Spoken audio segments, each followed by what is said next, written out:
এটা 8ই ফেব্রুয়ারি 2026-এর ভিডিও।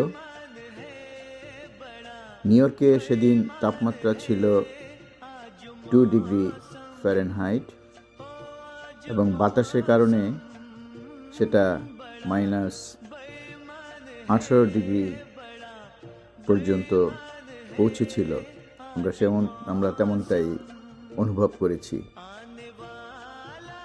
এবং এর আগ থেকেই তাপমাত্রা বেশ কম ছিল, যে কারণে দেখা যাচ্ছে যে হাডসন রিভারের অধিকাংশ অংশ